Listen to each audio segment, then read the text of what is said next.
मैं साहिबा ਤੁਹਾਡਾ ਸਾਰਿਆਂ ਦਾ ਨਿੱਘਾ ਸਵਾਗਤ ਕਰਦੀ ਹਾਂ ਇਸ ਪ੍ਰੋਗਰਾਮ ਦੇ ਵਿੱਚ ਜਿਸ ਦਾ ਨਾਂ ਹੈ ਦੇਸ਼ ਪ੍ਰਦੇਸ਼। ਜਿਵੇਂ ਕਿ ਤੁਸੀਂ ਜਾਣਦੇ ਹੋ ਕਿ ਇਹ ਪ੍ਰੋਗਰਾਮ ਖਾਸ ਉਹਨਾਂ ਵਿਦਿਆਰਥੀਆਂ ਵਾਸਤੇ ਨੇ ਜੋ ਕਿ ਵਿਦੇਸ਼ ਜਾਣ ਦੇ ਚਾਹਵਾਨ ਹੁੰਦੇ ਨੇ ਤੇ ਅੱਜ ਇਸ ਪ੍ਰੋਗਰਾਮ ਦੇ ਵਿੱਚ ਅਸੀਂ ਸੱਦਾ ਦਿੱਤਾ ਹੈ ਵੈਸਟਰਨ ਓਵਰਸੀਜ਼ ਤੋਂ ਪ੍ਰਦੀਪ ਬਲਿਆਨ ਜੀ ਨੂੰ। और अज का जोड़ा साडा विषय होएगा खास फोकस करेगा कैनेडा ते ऑस्ट्रेलिया नूं। और अगर तुहाडे मन दे विच कोई भी सवाल है या क्वेरी है तो तुसी साडी स्क्रीन ते दिते गए नंबरां ते कॉल करके अपने सवालों का जवाब ले सकते हो। तो आओ फिर अज दे साडे मेहमान का स्वागत करते हैं। प्रदीप जी तुहाडा बहुत बहुत स्वागत है। Thank you. सत श्री अकाल दोस्तों। प्रदीप जी सब तो पहला तो मैं जानना चाहूँगी कि जी वैसटर्न ओवरसीज़ एक कंपनी है इमीग्रेशन कंपनी, सब तो पहले ये बारे दसो ये ब्रांचेस किहड़ियां ने ते सर्विसेज किहड़ियां प्रोवाइड कर रही हैं? जी एक्चुअली एज यू नो मैं पिछले तकरीबन 2-2.5 साल से या 3 साल से आपके इसी चैनल पे आ रहा हूँ, तो मोस्टली दर्शकों को पता है। फिर भी मैं बताना चाहूँगा कि वेस्टर्न ओवरसीज 2004 में मैंने स्टार्ट किया था। आज की डेट में जो मेरी ब्रांचेज हैं वो चंडीगढ़, अम्बाला, कुरुक्षेत्र, सोनीपत, जलंधर एंड अमृतसर है। और हम जो डील करते हैं वो IELTS, PTE, spoken English and student visa में डील करते हैं। अगर स्टूडेंट वीज़ा की बात करें तो Canada, Australia, New Zealand, UK, USA, Ireland and Europe के जितने भी कंट्रीज़ हैं, फ्रांस है, जर्मनी है, इटली है, डेनमार्क है, स्वीडन है, हंगरी है, हर एक कंट्रीज़ में हम डील करते हैं। We are the qualified consultant. आप अगर वेस्टर्न ओवरसीज़ के पास आते हैं तो डेफिनेटली आपको जो भी आपकी समस्या है उसका सोल्यूशन मिलेगा। आइल्स में कोई प्रॉब्लम है तो आइल्स में we have the quality teachers like जिसमें स्पेशल टिप्स एंड स्ट्रेटजीज आपको दी जाती हैं ताकि आपका स्कोर आ सके। मैं इस चैनल के माध्यम से आप उन सभी स्टूडेंट्स को बुलाना चाहूँगा जो आइल्स करने में नाकाम हो चुके हैं, जो आइल्स नहीं कर पा रहे हैं या फर्स्ट टाइम में भी आइल्स करना चाहते हैं, तो प्लीज़ जो भी नियरेस्ट ब्रांच है आप वहाँ आके डेफिनेटली अपने क्वेश्चन का आंसर ले सकते हैं। इट्स माई प्रॉमिस कि आपको जो स्पेशल टिप्स एंड स्ट्रेटजी मिलेंगी उसके बाद खुद आप कहेंगे कि yes something is different here. अगर मैं कंट्री की बात करूँ तो इसमें जो स्टडी वीज़ा की बात करें तो यहाँ मेरी पूरी फैमिली इन्वॉल्व है इस बिज़नेस में। मेरे फादर बैठते हैं, मेरी वाइफ बैठती है, मेरा ब्रदर इन लॉ है, मेरे ब्रदर हैं, सारे इस बिज़नेस में हैं। तो मीन्स कहने का मतलब ये है कि ये फैमिली बिजनेस है और ये मैं इसलिए बताना चाह रहा हूँ कि यहाँ पे चीटिंग नाम की कोई चीज़ नहीं होती। अगर वीज़ा लगना है तो ही आपको बताया जाएगा, अगर नहीं लगना है तो स्पेशल हम हाथ जोड़ लेते हैं। तो कहने का मतलब दोस्तों, अगर आप Canada, Australia, New Zealand and European countries में जाना चाहते हैं और फर्स्ट टाइम ही अटैम्प्ट करके आप वीज़ा लेना चाहते हैं तो मोस्ट वेलकम। वेस्टर्न ओवरसीज में आप आइए, जो भी नियरेस्ट ब्रांच है आपकी हेल्प करने के लिए रेडी है। सो प्रदीप जी सब तो पहले तो असी गल करांगे कैनेडा का, क्योंकि कैनेडा के जोड़े स्टूडेंट्स है ज़्यादा वो प्रेफर करते हैं कैनेडा जाने वास्ते, खासकर पंजाबी जो एक स्टूडेंट है। तो 2018 जोड़ा है वो नवा साल आने वाला है तो सुनन चाहे कि काफ़ी रूल्स शायद चेंज हो रहे हैं कि नहीं चेंज हो रहे, तो ये बारे तुसी की दसोगे स्टूडेंट्स को? सही बात, देखिए अभी रिटर्न में कोई भी ऐसी इन्फॉर्मेशन नहीं है। इवन के कंसल्टेंट्स काफ़ी फेसबुक पे या सोशल मीडिया पे इस तरीके से प्रमोट कर रहे हैं कि भी रूल चेंज होंगे, बट मैं अगेन यही कहना चाहूँगा कि रिटर्न में हमारे पास कोई भी कंफर्मेशन नहीं है। मेजॉरिटी ऑफ द कॉलेजेस से बात की तो वो कह रहे हैं कि जी अभी भी ये एक तरह से सो एंड सो वाली बात है कि हो भी सकते हैं, नहीं भी हो सकते हैं। इवन कि जब तक रिटर्न में कुछ नहीं होता तब तक नहीं बोला जा सकता। ये जरूर सुनने में आ रहा है कि भाई क्या नाम है आपका एंट्री क्राइटेरिया थोड़ा सा स्ट्रिक्ट होगा। स्ट्रिक्ट मीन्स लाइक उन बच्चों के लिए तो खासकर दिन लग चुके हैं जो 5 बैंड 5.5 बैंड पे जाना चाह रहे थे या जा रहे थे, जिनकी इवन के rejection majority of the cases में रिजेक्शन आई है। तो कहने का मतलब यही है कि अभी रिटर्न में नहीं है साहिबा, तो इसलिए मैं चीज़ नहीं बोलना चाहूँगा यहाँ पे, बट कीप बी रेडी। मे भी कुछ भी पॉसिबल है, कुछ हो सकता है, वो चेंजिंग आ सकते हैं, बट अभी रिटर्न में नहीं है। जब तक रिटर्न में नहीं है चैनल के माध्यम से बोल पाना बड़ा इजी टास्क नहीं है। तो रिक्वेस्ट है कि आप प्लीज़ रेडी रहिए कि आप जैसे 6 ईच की जब बात निकल के आ रही है कि 6 ईच हो जाएंगे, ओवरऑल 6 और ईच मॉड्यूल में 6 हो सकते हैं, तो कहीं ना कहीं अच्छी बात आप लोगों के लिए है कि जो बच्चे 6.5 या 6 ईच ले रहे थे तो उनके लिए तो बहुत बढ़िया। लेकिन जो 5 और 5.5 बैंड वाले थे या 6 नो लेस देन 5.5 बैंड वाले थे तो वो प्लीज़ भी रेडी कि आप भी सिर्फ तैयारी करके चलें, 6.5 और 7 बैंड की तैयारी करके चलें, क्योंकि आपको पहले से ही पता है, तैयारी आपने अच्छी कर ली तो कोई प्रॉब्लम नहीं है और जो भी होगा अच्छा होगा। लेकिन अगेन दोस्तों, रिटर्न में कोई भी चीज़ नहीं है, रिटर्न में जब तक नहीं आता तब तक बोल पाना बड़ा टफ होता है। वैसे भी सबसे ज़्यादा ज़रूरी तो ये होती है कि हमारी तैयारी कितनी है। जी डेफिनेटली। इस तरीके से पहले क्या होता था कि आजकल एडवर्टीजमेंट ये आती थी 5 बैंड 5.5 बैंड पे कनाडा जाओ विदाउट आइल्स कनाडा जाओ। जी। इसमें क्या होता था, बहुत से स्टूडेंट ऐसे होते थे जो रियली में डिजर्व करते थे और आइल्स कर सकते थे जी जी और अच्छा स्कोर ले सकते थे, लेकिन एडवर्टीजमेंट को देख के जो जितने भी कंसल्टेंट या एजेंट या कबूतरबाज बैठे हैं वो इस तरीके की एडवर्टीजमेंट करते थे कि भाई आप विदाउट आइल्स कनाडा जाओ, 5 बैंड पे जाओ, 5.5 बैंड पे जाओ। तो उन बच्चों के लिए जो बच्चे कर भी सकते थे तो उनको वो लगता था यार छोड़ो ना, जब एडवर्टीजमेंट आई हुई है 5 बैंड 5.5 बैंड या विदाउट आइल्स बच्चा जा सकता है तो क्यों मैं तैयारी करूं, ठीक है 5.5 बैंड ले लूंगा, 5 बैंड ले लूंगा या विदाउट आइल्स। तो कहीं ना कहीं इसमें ऐसे बहुत से स्टूडेंट निकलेंगे, अब वो इस चीज के लिए रेडी रहेंगे, डिजर्व भी करते हैं, वो आइल्स स्कोर ले भी सकते हैं, लेकिन कहीं ना कहीं एडवर्टीजमेंट को लेके वो कहीं ना कहीं परेशान हो जाते थे या कहीं ना कहीं रास्ता भटक जाते थे। उनके लिए एक रास्ता क्लियर है कि अब आपको आइल्स करनी पड़ेगी और अच्छा स्कोर लेना पड़ेगा। तो काफ़ी ऐसे बच्चे निकल के आएंगे जो रियली अब मेहनत करेंगे और सिंसियरिटी के साथ काम करेंगे और डिजर्विंग कैंडिडेट कनाडा पहुंच पाएंगे। वैसे बिल्कुल सही किया तुसी, क्योंकि डिजर्विंग कैंਡੀਡੇਟਸ और अगर तुसी सही तरीके ਨਾਲ ਮਿਹਨਤ ਕਰਦੇ ਹੋ, ਆਇਲਸ ਇੱਕ ਜਿਸ ਤਰ੍ਹਾਂ ਦਾ ਨਾ ਹਵਾ ਬਣਾ ਚੁੱਕੇ ਨੇ ਸਟੂਡੈਂਟਸ। ਆਇਲਸ ਕੁਝ ਵੀ ਨਹੀਂ ਹੈ, ਕਿਉਂਕਿ ਅਗਰ ਅਸੀਂ ਕਿਸੇ ਕੰਟਰੀ 'ਚ ਜਾਣਾ ਉੱਥੇ ਉਹਦੀ ਲੈਂਗੁਏਜ ਜਿਹੜੀ ਕਮਿਊਨੀਕੇਸ਼ਨ ਹੈ ਉਹਦੇ ਵਾਸਤੇ ਇੱਕ ਜਿਹੜੀ ਬੇਸਿਕ ਲੈਂਗੁਏਜ ਅਗਰ ਅਸੀਂ ਸਾਨੂੰ ਉਹ ਨਹੀਂ ਆਏਗੀ ਤਾਂ ਅਸੀਂ ਕਿਸ ਤਰ੍ਹਾਂ ਕਮਿਊਨੀਕੇਟ ਕਰਾਂਗੇ, ਕਿਉਂਕਿ ਪੜ੍ਹਾਈ ਕਰਨਾ ਉੱਥੇ ਜਾ ਕੇ ਔਰ ਸਭ ਕੁਝ ਸਿੱਖਣਾ ਉਹਦੇ ਵਾਸਤੇ ਸਾਨੂੰ ਉਧਰ ਦੀ ਲੈਂਗੁਏਜ ਜਿਹੜੀ ਸਿੱਖਣੀ ਆ ਬਹੁਤ ਜ਼ਰੂਰੀ ਹੈ। ਔਰ ਜੇ ਗੱਲ ਕਰੀਏ जनवरी इनटेक वीज़ा सक्सेस रेट दी तो वो की रहा ਤੁਹਾਡੀ कंपनी? देखिए मेरा जो सक्सेस रेट है वो भगवान की दया से हमेशा ठीक रहता है। Reason behind this 95% and above हमेशा रहा है। उसके पीछे रीज़न यही है कि हम जेन्युइनिटी के साथ काम करते हैं और हमें काफ़ी मतलब एक पूरी टीम बैठती है हर एक स्टूडेंट पे। अगर वीक प्रोफाइल भी है तो उस पर भी पूरी टीम बैठती है कि भाई इसको किस कॉलेज में डाला जाए, किस कोर्स में डाला जाए, किस प्रोविंस में इसको भेजा जाए ताकि इसका वीज़ा लगे। तो ये सारी चीज़ों को हम शुरू से ध्यान रखते हैं। हम मानते हैं कि एक स्टूडेंट जिसका करियर बनेगा, अगर उसका करियर बनेगा तो ही हमारा बनेगा, अगर उसका वीज़ा नहीं लगता तो कहीं ना कहीं हमारा भी करियर स्पॉइल हो सकता है। तो ये सारी चीज़ें देख के ही हम चलते हैं और उन सब चीज़ों को ध्यान में रखते हुए जब एफर्ट करते हैं तो सक्सेस रेट हमेशा 95% एंड अबव रहा है।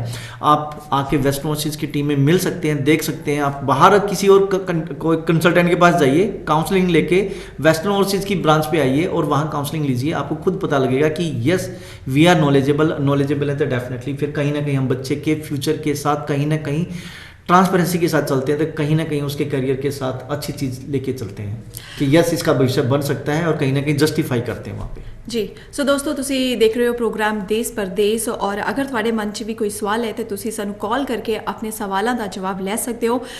ਗੱਲ ਕਰ ਰਹੇ ਹਾਂ ਅਸੀਂ ਵੈਸਟਰਨ ਓਵਰਸੀਜ਼ ਤੋਂ ਪ੍ਰਦੀਪ ਜੀ ਦੇ ਨਾਲ ਤੇ ਪ੍ਰਦੀਪ ਜੀ ਹੁਣ ਮਈ ਇਨਟੇਕ ਆਉਣ ਵਾਲਾ ਹੈਗਾ। मई इनटेक तो ऑलरेडी स्टार्ट हो चुका है और मतलब मैं चीज़ यहाँ बताना चाहूँगा, जो आपका क्वेश्चन है मैं समझ चुका हूँ कि आप ये पूछना चाह रहे हैं कि उन स्टूडेंट्स के लिए क्या है, क्या मतलब हो उनके ऑफर आएंगे नहीं आएंगे।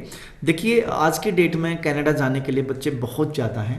Majority of the student want to go Canada. उसके बाद सेकंड नंबर पे ऑस्ट्रेलिया आते हैं और ऑस्ट्रेलिया में थोड़ा सा इसलिए भी बच्चा कम हो जाता है क्योंकि वहाँ जीटी क्राइटेरिया फंडिंग दिखानी होती है और कनाडा में दिखानी नहीं पड़ती, तो इसलिए बच्चा फोकस करता है कनाडा में कि हिंगना फिटकड़ी कुछ नहीं लगनी, बस आप डॉक्यूमेंट दो और वीज़ा ले लो।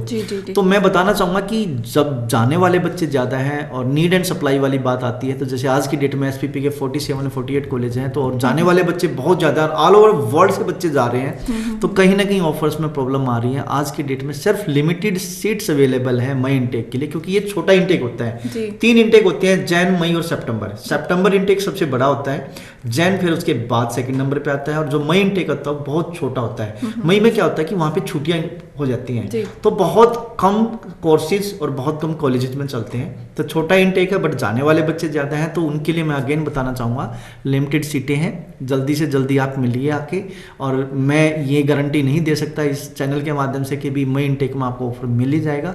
अगर आपने लेना है तो जो सीटें अवेलेबल हैं उसमें आप जल्दी से जल्दी फाइल डालिए, जल्दी से जल्दी अप्लाई करिए, तभी आपका ऑफर लेटर आ पाएगा। अदरवाइज आप सितंबर के लिए रेडी रहिए। इवन के सितंबर के लिए भी कुछ कॉलेजेस की सीटें फिल हो चुकी हैं। आप सोच सकते हो कि किस तरीके का एक तरह से सुनामी आई हुई है, सुनामी आई हुई है, जाने वाले बच्चे बहुत ज़्यादा हैं। तो इसलिए आज की डेट में कुछ कॉलेजेस ने 1-2 कॉलेज की तो सीटें फिल भी हो चुकी हैं सितंबर की, तो सितंबर में तकरीबन 1 साल बाकी है, 1 साल पड़ा अभी। तो कहने का मतलब ये दोस्तों मैं यही कहना चाहूँगा कि मई इनटेक लिमिटेड सीटें हैं, सितंबर के लिए सीट्स अवेलेबल हैं, लेकिन प्लीज़ टाइम पे आप अप्लाई करेंगे तभी।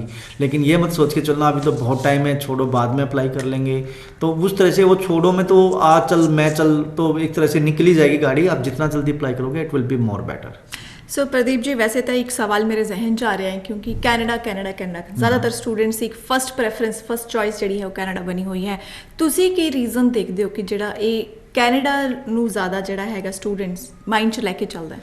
देखिए, कनाडा में कुछ चीज़ें हैं जो आज की डेट में, एक तो कनाडा वर्ल्ड का कनाडा के पास सेकंड लार्जेस्ट एरिया है। अगर एरिया वाइज बात करें, रसिया के बाद कनाडा के पास सेकंड लार्जेस्ट एरिया है। प्रोविंस जो हैं, जो वहाँ के, जैसे यहाँ इंडिया में स्टेट है, वहाँ पे प्रोविंस है। हर एक प्रोविंस के अलग अलग रूल हैं पीआर के। तो मतलब हर एक प्रोविंस अपने लिए अपने आप एलिजिबल है कि भाई अपने आप में ये चीज़ रखता है कि भाई मैं, मतलब एक तरह से आप ये कह सकते हो, अगर मैं सिंपल लैंग्वेज में बात करूं, अगर 10 दुकानें हैं, हर दुकान अपनी सेल के लिए अलग अलग बातें करता है, अलग अलग कमिटमेंट करता है। यहाँ पे फेडरल गवर्नमेंट है, इसके बाद यहाँ पे जो स्टेट गवर्नमेंट्स हैं, जो प्रोविंस की गवर्नमेंट्स हैं, वो रिस्पॉन्सिबल हैं कि ज़्यादा से ज़्यादा स्टूडेंट्स को अपने पास बुलाएं। तो ये सेकंड चीज़ आती है कि जो जिस प्रोविंस में बच्चा जा रहा है, तो उस प्रोविंस के रूल लागू होते हैं पीआर के। सेकंड लार्जेस्ट सेकंड चीज़ इशू है। थर्ड क्या है कि यहाँ की पॉपुलेशन बहुत कम है, 3.5-4 करोड़ पॉपुलेशन, ज़्यादा पॉपुलेशन नहीं है। तो उनको बंदे चाहिए, तो स्टूडेंट चाहिए। तो स्टूडेंट एक ऐसी मतलब माध्यम है उनके लिए, एक ऐसा तरह कह सकते हो कि सेक्टर है कि इससे उनको इनकम भी होनी है, क्योंकि ट्यूशन फीस भी बच्चा पे करेगा, उधर से जीआईसी जो लिविंग कॉस्ट है वो भी साथ लेके जाएगा। तो पैसा भी उनको मिल रहा है, एक तरह से वहाँ की यूनिवर्सिटीज़ कॉलेज को बच्चे भी मिल रहे हैं। थर्डली ये चीज़ कि उनको ऐसे बच्चे भी मिल रहे हैं जो स्किल्ड बच्चे बाद में वहाँ पे सेटल हो सकते हैं। स्टडी के दौरान उनको 20 आवर्स वर्क अलाउ है, वैकेशन में फुल टाइम वो काम कर सकते हैं जो छुट्टियाँ होती हैं। इसके ये भी एक लार्जेस्ट फैक्टर है। और इसके अलावा स्टडी कंप्लीट करने के बाद बच्चे को up to 3 year work visa मिल जाता है। तो ये एक ऐसा कंट्री है कनाडा जो सबसे ज़्यादा वर्क वीज़ा देता है, अप टू 3 ईयर। तो कहीं ना कहीं ये चीज़ें बच्चों को अट्रैक्ट करती हैं। और चौथा, फंड नहीं दिखाने होते, एक तरह से इंटरव्यू न के बराबर आता है। तो ये सारी चीज़ें कहीं ना कहीं बच्चों को अट्रैक्ट करते हैं कि बच्चा, एक तो आपने डॉक्यूमेंट दिए, सिर्फ फीस पे करी, उसके बाद वीज़ा ले लिया और वहाँ जाके आप काम भी कर रहे हो, ड्यूरिंग स्टडी जॉब भी कर रहे हो, वैकेशन में भी आप फुल टाइम काम कर रहे हो, स्टडी कंप्लीट करने के बाद आपको 3 ईयर तक का वीज़ा भी है। तो ये सारी चीज़ें अट्रैक्ट कर रही हैं और कहीं ना कहीं एक रीज़न यही बनता है जिस कारण से बच्चे आज की डेट में जा रहे हैं। सेकेंडली, वो गवर्नमेंट चाहती भी है बच्चों को बुलाना, आज की डेट में लीनियंसी है, दैट इज़ द रीज़न बच्चे पहुंच रहे हैं। नहीं, वाकई बिल्कुल सही गल है, क्योंकि आम तौर पर साड़ी स्टडी का मेन परपज़ तो यही होंगे कि असीं बच जाके कोई अपना करियर सैट कर सकीए। तो अगर जिस तरह ਤੁਸੀਂ ਦੱਸ ਰਹੇ ਹੋ ਕਿ ਕੈਨੇਡਾ ਗਵਰਨਮੈਂਟ 3 ਸਾਲ ਦਾ ਵਰਕ ਵੀਜ਼ਾ ਦਿੰਦੀ ਹੈ, ਅਪ ਟੂ 3 ਇਅਰ, ਤੇ that is a good thing ਨਾ। ਤੇ that is a really good thing.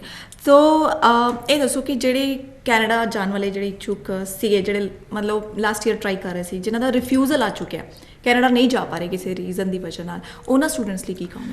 देखिए, मैं ऐसे स्टूडेंट्स को इनवाइट करना चाहूँगा, हर एक उस स्टूडेंट्स को जिसका रिफ्यूज़ल आ चुका है या जिसका ऑफर लेटर, जिसको चांस ही नहीं मिला, मीन्स उसके ऑफर लेटर ही नहीं आए, या फिर जिसने अप्लाई किया उसका वीज़ा नहीं लगा, तो ऐसे स्टूडेंट्स को मैं इनवाइट करना चाहूँगा वेस्टर्न ओवरसीज़ के पास। आप ये नंबर चल रहा है, इस पर अपना कॉल करके आप अपॉइंटमेंट ले सकते हैं।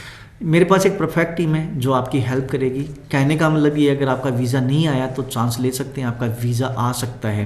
होता क्या है कि जो रिफ्यूज़ल लेटर है, रिफ्यूज़ल लेटर्स में रीज़न लिखे होते हैं, इसके अलावा हम कैप्स नोट्स भी निकलवा सकते हैं।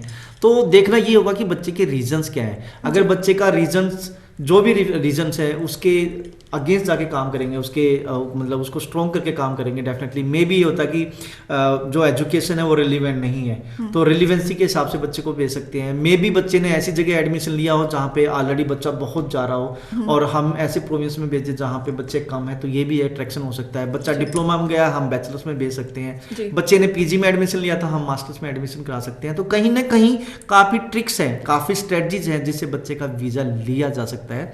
तो मैं आप सभी को इन्वाइट करना चाहूँगा, जिसका वीज़ा रिजेक्ट हो चुका है तो आप अपना सितंबर इनटेक के लिए ट्राई करें या मई इनटेक के लिए ट्राई करें, तो पॉसिबिलिटीज़ आर देयर कि आपका वीज़ा आ सकता है।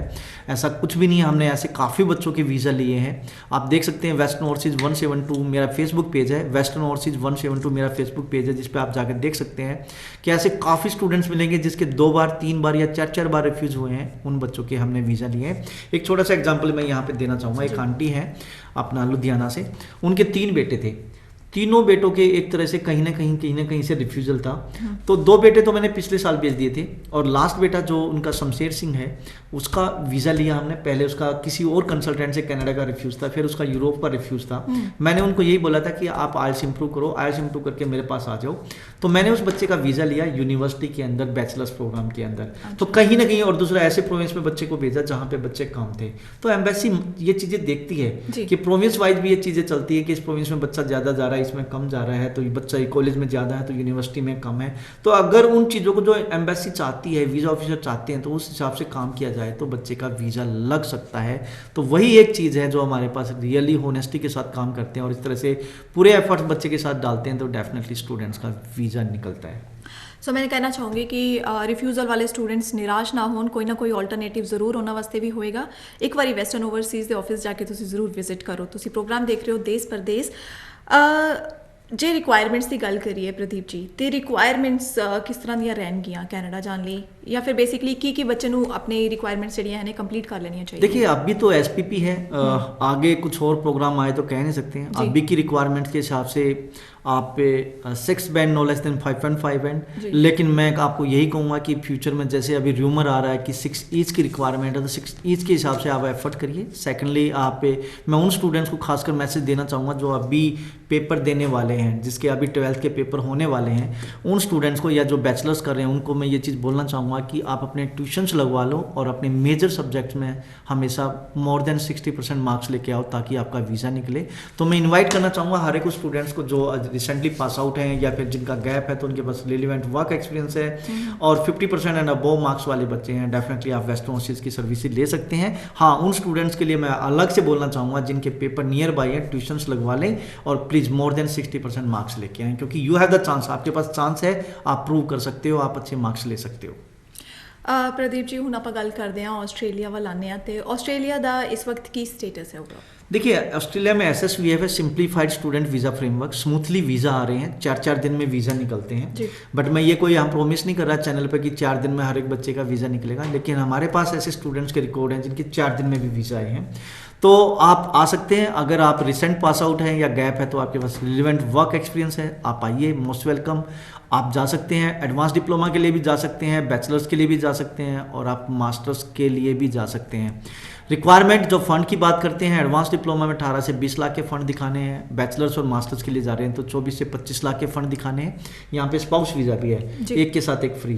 तो कहने का मतलब है कि मेन एप्लीकेंट और उसके साथ उसका स्पाउस भी जा सकता है और वो फुल टाइम काम कर सकता है अगर वो मास्टर्स में जा रहा है, और 12th बैचलर्स में जा रहा है तो कहीं ना कहीं जो 40 आवर पर फोर्टनाइट स्पाउस काम कर सकता है। इसके लिए उन्होंने की करना पड़ेगा? जी, उसके लिए वेस्टर्न ओवरसीज की कॉन्टैक्ट करना पड़ेगा। अच्छा। तो आप अपने एकेडमिक डॉक्यूमेंट लेके आइए, प्लस में कोशिश हम यही करते हैं कि जो स्पाउस है, डिपेंडेंट है, वो भी ग्रेजुएट हो तो ज़्यादा बेटर है।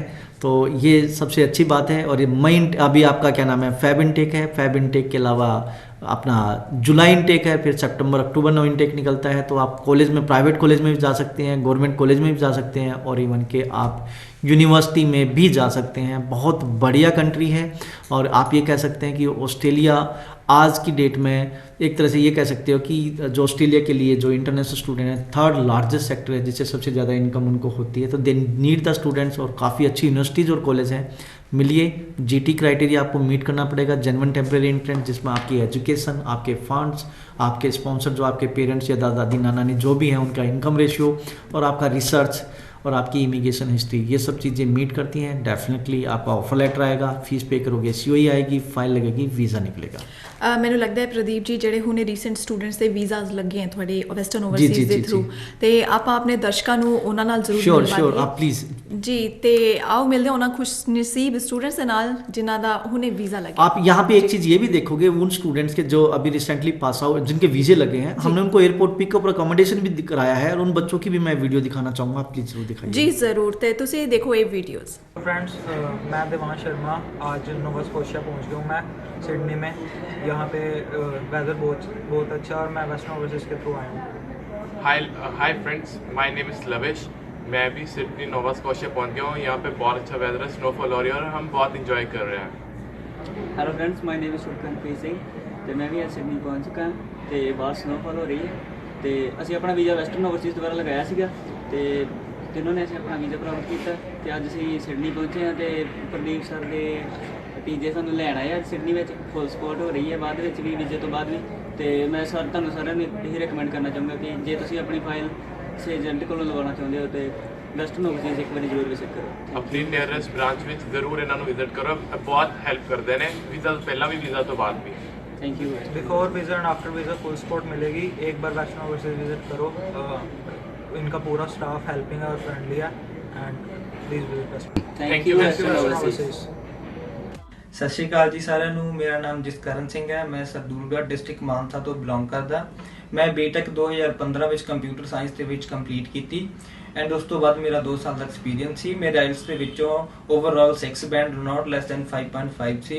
ਉਸ ਤੋਂ ਬਾਅਦ ਮੇਰੀ ਬਾਹਰ ਜਾਣ ਦੀ ਇੱਛਾ ਸੀ ਤਾਂ ਮੇਰੇ ਫਰੈਂਡ ਨੇ ਮੈਨੂੰ ਵੈਸਟਰਨ ਓਵਰਸੀਜ਼ ਬਾਰੇ ਰਿਕਮੈਂਡ ਕੀਤਾ ਐਂਡ ਉਸ ਤੋਂ ਬਾਅਦ ਮੈਂ ਇਹਨਾਂ ਕੋਲ ਆਇਆ ਤੇ ਇਹਨਾਂ ਨੇ ਮੈਨੂੰ ਬਹੁਤ ਹੀ ਵਧੀਆ ਗਾਈਡ ਕੀਤਾ। ਪ੍ਰਦੀਪ ਸਰ ਨੇ ਮੈਨੂੰ ਬਹੁਤ ਸਾਰੀਆਂ ਆਪਸ਼ਨਸ ਦਿੱਤੀਆਂ ਐਂਡ ਅੱਜ ਫਾਈਨਲੀ ਮੇਰੇ ਹੱਥ 'ਚ ਮੇਰਾ ਵੀਜ਼ਾ ਹੈ। ਮੈਂ ਆਪਦੇ ਸਾਰੇ ਫਰੈਂਡਸ ਨੂੰ ਰਿਕਮੈਂਡ ਕਰਦਾ ਕਿ ਜਿਨ੍ਹਾਂ ਨੇ ਵੀ ਆਸਟ੍ਰੇਲੀਆ, ਕੈਨੇਡਾ ਜਾਂ ਕਿਸੇ ਹੋਰ ਕੰਟਰੀ ਦੇ ਵਿੱਚ ਜਾਣਾ ਉਹ ਇੱਕ ਵਾਰੀ ਵੈਸਟਰਨ ਓਵਰਸੀਜ਼ ਆ ਕੇ ਜ਼ਰੂਰ ਮਿਲੋ। Thank you. My name is Prachi Malik. I belong from Dehradun. मैंने +2 2017 में करी है नॉन मेडिकल से विद 66% एंड मेरा कनाडा जाने का बहुत पहले से ड्रीम था। सो मैंने अपना IELTS का एग्ज़ाम दिया एंड कोचिंग भी ली वेस्टर्न ओवरसीज से and I got 7 bands with in 15 days just because of the efforts of the faculty and their good advice and guide। And मैंने अपनी वीज़ा फाइल यहीं से प्रोसेस करवाई है and I got and today I have my Canadian visa. I really want to thank mister Pradeep Baliyan, the MD of Western Overseas and their team, and I really want to recommend all of you to come and visit here if they really want to go abroad for their studies। They will give you the best advice and the course which you want to approach in your future। Malik, ये मेरी बेटी प्राची मलिक, इनका Canadian visa आ चुका है। मैं western overseas में visit किया था। यहाँ से मैंने अपनी बेटी की फ़ाइल लगवाई है स्टडी वीज़ा के लिए और जब मैंने यहाँ पर विज़िट किया था तो मुझे इनकी सर्विस अच्छी लगी, इनका गाइड करने का तरीका अच्छा लगा। मैंने अपनी बेटी को आइलेट्स भी यहीं से करवाया। यहाँ से 15 दिन में इसने आइलेट का स्कोर 7 बैंड आया है और मेरी यहाँ से मैंने फ़ाइल प्रोसेस करवाया। मैं यहाँ पे प्रदीप बालियान जी जो MD है और सिमरन मैम है, गीतू मैम है, मैं यहाँ की पूरी वर्क टीम को थैंक यू कहना चाहती हूँ क्योंकि इनकी सर्विस की वजह से, इनकी गाइडेंस की वजह से आज मेरी बेटी कनाडा जा रही है।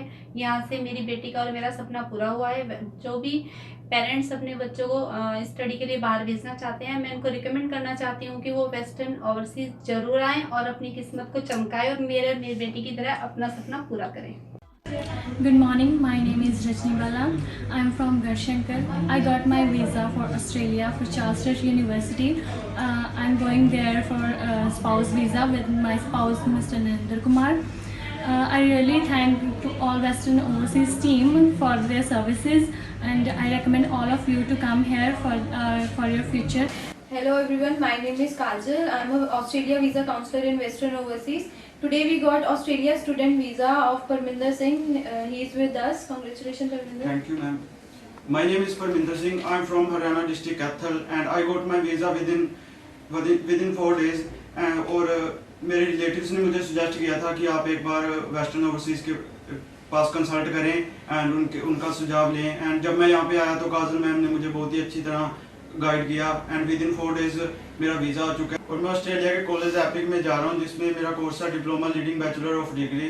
मैं सभी को रिकमेंड करूँगा कि एक बार वेस्टर्न ओवरसीज़ के पास आएँ और जो भी स्टूडेंट अपनी स्टडी के लिए अब्रॉड जाना चाहता है वो एक बार ज़रूर यहाँ से कंसल्ट करे because they are very cooperative and they guide very excellent. So I recommend everyone to visit there. आजकल जैसे मार्केट में फैला हुआ है ऑस्ट्रेलिया स्टूडेंट वीज़ा नहीं मिल रहा है या फंडिंग जो है वो बहुत ज़्यादा मतलब लीनियंसी हो गई है, ऐसा कुछ नहीं है। फंडिंग जो है कॉलेज चेक कर रही है, एम्बेसी नहीं चेक करेगी but embassy might ask. So I recommend all the students, all the viewers just visit Western Overseas once for the consultation. So ਇੱਕ ਵਾਰ ਫਿਰ ਤੋਂ ਤੁਹਾਡਾ ਸਾਰਿਆਂ ਦਾ ਬਹੁਤ-ਬਹੁਤ ਸਵਾਗਤ ਹੈ ਪ੍ਰੋਗਰਾਮ ਦੇਸ਼ ਪਰਦੇਸ ਦੇ ਵਿੱਚ ਤੇ ਪ੍ਰਦੀਪ ਜੀ ਆਪਾਂ ਕੈਨੇਡਾ ਤੇ ਆਸਟ੍ਰੇਲੀਆ ਦੀ ਗੱਲ ਕਰ ਹੀ ਲਈਏ ਤੇ ਮੈਨੂੰ ਲੱਗਦਾ ਹੁਣ ਸਮਾਂ ਜ਼ਿਆਦਾ नहीं है पर ਜਾਂਦੇ ਆਪਾਂ यूरोप ਦੇ ਬਾਰੇ ਗੱਲ करना चाहेंगे तो स्टूडेंट्स ਨੂੰ ਕੀ गाइड कर दो। जी यूरोप में देखिए तकरीबन 22-23 कंट्री हैं तो जिसमें बच्चा जा सकता है। मतलब यहाँ क्या होता है कि एक कंट्री का वीज़ा लगता है तो सेनेगन एक तरह से सेनेगन जितनी भी कंट्रीज़ हैं उसमें बच्चा जा सकता है जी। तो जैसे आज की डेट में हंगरी है, पोलैंड है, इसके अलावा आपका फ्रांस है, जर्मनी है और स्विट्ज़रलैंड है, इसके अलावा डेनमार्क है, स्वीडन है, बहुत सी कंट्री है जिसमें आप वीज़ा ले सकते हो। हमारे पास यूनिवर्सिटीज़ भी हैं, कॉलेज भी हैं। यहाँ पे एक सबसे बड़ी बात ये है कि बच्चे का इंटरव्यू मस्ट है। बच्चे का वीज़ा जब तब लगेगा जब वीज़ा ऑफिसर उससे मिल लेगा। तो यहाँ पे आपको 2 चीज़ें अपनी इम्प्रूव करके दिखानी है। अगर आइल्स कर सकते हो तो वेल एंड गुड है, 5 बैंड 5.5 बैंड चलेंगे, 6 बैंड है तो और अच्छी बात है। अगर आप आइल्स नहीं करते तो आपके कम्युनिकेशन स्किल्स और राइटिंग स्किल्स, ये दोनों चीज़ अच्छी होनी चाहिए, क्योंकि जैसे जर्मनी है, पोलैंड है, ये राइटिंग स्किल्स भी चेक करते हैं और इसके अलावा स्पीकिंग भी चेक करते हैं। तो आप अगर कैपेबल हैं, होनेस्ट हैं और कहीं ना कहीं आप स्ट्रॉन्ग हैं और आप चाहते हैं कि कॉन्फिडेंट है कि आप यूरोप जा सकते हैं, इंटरव्यू फेस कर सकते हैं, तो वेस्टर्न ओवरसीज आपकी वेट कर रहा है। तो इन कंट्रीज़ में भी आप जा सकते हैं। यहाँ पे आपके फंड आपको कम दिखाना पड़ता है, ये एक अलग बात है, और स्टडी के दौरान आप काम कर सकते हो। जर्मनी जैसे कंट्रीज़ में आपको स्टडी के बाद 18 मंथ का वर्क वीज़ा मिलता है। अगर हम फ्रांस की बात करें तो फ्रांस में आपको अप टू 2 ईयर का, 2 साल का वर्क वीज़ा मिलता है। तो और सारे कंट्रीज़ हैं, उन सब के बारे में जानना चाहते हैं तो आप प्लीज़ वेस्टर्न ओवरसीज की किसी भी नियरेस्ट ब्रांच में आप आ सकते हैं, जिसमें चंडीगढ़, अंबाला, कुरुक्षेत्र, सोनीपत, जलंधर एंड अमृतसर ये ब्रांचेज हैं। आप आके मिलिए, आपको रियली होनेस्टी के साथ एजुकेट किया जाएगा, रियली होनेस्टी के साथ आपको काउंसलिंग की जाएगी। सो स्टूडेंट्स, जे ਤੁਹਾਡੇ ਮਨ 'ਚ ਵੀ ਕੋਈ ਸਵਾਲ ਹੈ ਕੈਨੇਡਾ ਜਾਣ ਵਾਸਤੇ, ਆਸਟ੍ਰੇਲੀਆ ਜਾਣ ਵਾਸਤੇ ਜਾਂ ਫਿਰ ਯੂਰਪ ਜਾਣ ਲਈ, ਤਾਂ ਤੁਸੀਂ ਵੀ ਵੈਸਟਰਨ ਓਵਰਸੀਜ਼ ਨੂੰ ਕੰਟੈਕਟ ਕਰ ਸਕਦੇ ਹੋ, ਇਹਨਾਂ ਦੇ ਆਫਿਸ ਜਾ ਕੇ ਵਿਜ਼ਿਟ ਕਰ ਸਕਦੇ ਹੋ, ਔਰ ਈਵਨ ਦਿੱਤੇ ਗਏ ਸਾਡੇ ਜਿਹੜੇ ਟੀਵੀ ਤੇ ਫਲੈਸ਼ ਕਰ ਰਹੇ ਨੇ ਨੰਬਰਸ, ਉਹਨਾਂ ਤੇ ਕਾਲ ਵੀ ਕਰ ਸਕਦੇ ਹੋ। ਸੋ ਪ੍ਰਦੀਪ ਜੀ, ਸਮਾਂ ਬਹੁਤ ਘੱਟ ਰਹਿ ਗਿਆ ਤੇ ਜਾਂਦੇ ਜਾਂਦੇ ਜੇ ਤੁਸੀਂ ਕੋਈ ਮੈਸੇਜ ਦੇਣਾ ਚਾਹੋ ਸਾਡੇ स्टूडेंट्स ਨੂੰ ਤੇ ਦੇ ਸਕਦੇ हो। बस मैं एक ही चीज़ बोलना चाहूँगा कि आप एक ऐसी जगह पे, एक ऐसे चौराहे पे खड़े हो, अगर रास्ता ठीक आपको मिलता है तो डेफिनेटली आप अपने डेस्टिनेशन पे पहुंच जाते हो। अगर रास्ता आपने रॉन्ग चूज कर लिया तो कहीं ना कहीं बर्बादी की तरफ भी जाता है। वो कहने का रास्ते का मतलब, अगर आपने चंगा कंसल्टेंट, अच्छा कंसल्टेंट, होनेस्ट कंसल्टेंट और एजुकेटेड कंसल्टेंट आपने चूज़ किया है तो ही आपका वीज़ा लगेगा। अदरवाइज आप ये कह सकते हो कि रिजेक्शन आ गई, रिजेक्शन आने के बाद उस कंट्री के वीज़ा चांसेस कम हो जाते हैं। तो वेस्टर्न ओवरसीज आपकी सर्विसेज में हमेशा अवेलेबल है। आपको आइल्स को लेके कोई प्रॉब्लम है, पीटी को लेके कोई प्रॉब्लम है या किसी कंट्रीज़ को लेके प्रॉब्लम है, तो western overseas here to help you. आप आइए, मिलिए और खुद देखिए कि यस वेस्टर्न ओवरसीज आपके साथ होनेस्टी के साथ कितना चल रहा है। सो प्रदीप जी, ਤੁਹਾਡਾ ਸ਼ੋਅ 'ਚ ਆਉਣ ਲਈ ਬਹੁਤ ਬਹੁਤ ਧੰਨਵਾਦ। थैंक यू, सत श्री अकाल। ਸੋ ਇਸ ਦੇ ਨਾਲ ਹੀ ਅੱਜ ਦਾ ਸ਼ੋਅ ਇੱਥੇ ਹੀ ਖਤਮ ਹੁੰਦਾ ਹੈ। ਮੈਨੂੰ ਸਾਹਿਬਾ ਨੂੰ ਦਿਓ ਇਜਾਜ਼ਤ। ਸਤਿ ਸ਼੍ਰੀ ਅਕਾਲ।